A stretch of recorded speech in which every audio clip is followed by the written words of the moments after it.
the hour, including my next guest, Congressman Ron Paul, who joins us momentarily. First, by way of introduction, he drew a major following when he ran 4 years ago for the GOP nomination.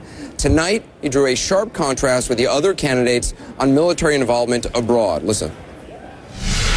I served 5 years in the military. I've had a little experience. I've spent a little bit of time over in the Pakistan, Afghanistan area, as well as in Iran.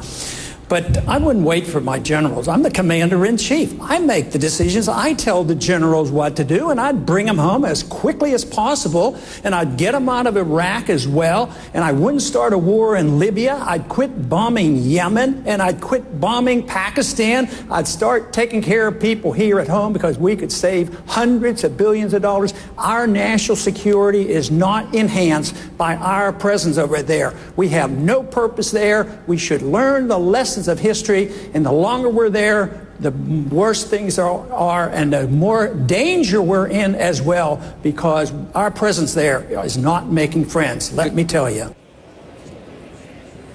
And Congressman Paul joins me now. We just played the response you said about military serving overseas. That really does put you in stark contrast to many of the people on the stage tonight. Yeah, I think so. It did 4 years ago. But what I sense now... And you've been consistent all along. Yeah, and what I sense now is there's not so much of a dramatic difference. If you listen carefully, some of them are coming our way, my way, the way that I believe we should go. But where the real difference is with the people. If you look at the polls and how many people think we should be in Libya and how many people think we ought to get out of Afghanistan. So that's where I feel completely different. Although, you know, I don't obviously have agreement, and my statement was different because I'm rather emphatic, because I think the issue of war is so important that on principle, because it's such a deadly issue, but it's also a major economic issue. I look at it carefully because all great nations usually go down when they spread themselves too far around the world. They go into an empire, then they can't afford it, no matter how well-intentioned it is. And I know those who disagree with me are well-intentioned and think this is very necessary, but financially it's very, very risky. And of course, I pointed out, politically, it's a lot easier cutting this overseas spending than it is to go after child health care. And I think that makes an important point, too. During the break, Gloria Borger sort of said to you just offhandedly, you know, it's a sense of deja vu of being back on this stage, and you said it does feel different. How does it feel different this time? Well, it felt like I was pushing much harder on the envelope before, and I was so much alone and didn't know what the responses were. And even in the first debate that we had in South Carolina, there was the reactions are different. And what has happened the last 3 years, it's different. So, no, I think the country now is definitely moving in a direction of less government, a different foreign policy. But it's not like it's my foreign policy. I'd sort of like to say I'm running on the position of George W. Bush's foreign policy in the year 2000. We talked about a humble foreign policy. People like that. But I want it, and they know it, and now it's necessary. I want to play for our viewers a response you had. You were asked about the role of faith in public life. I want to play for our viewers a response.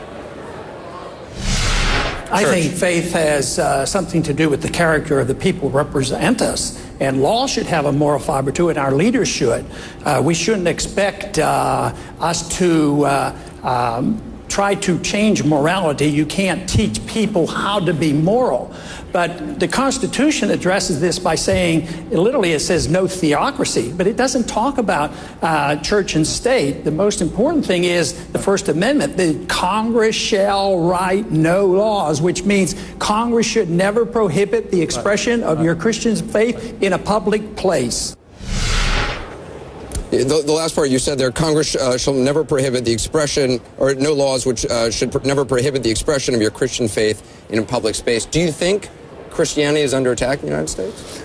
I think to some degree, but how so? Well, there are certain pressures put on Christians and made fun of. You know, just subtly, I don't think in a legislative sense, but the one point I was trying to make there is that you can't legislate morality, you know, and that's what a lot of some people want to think we do. We take our morality and we will legislate and make you morally better people. I think that's impossible. But I said what has to have a moral fiber to it is the law has to have a moral basis to it.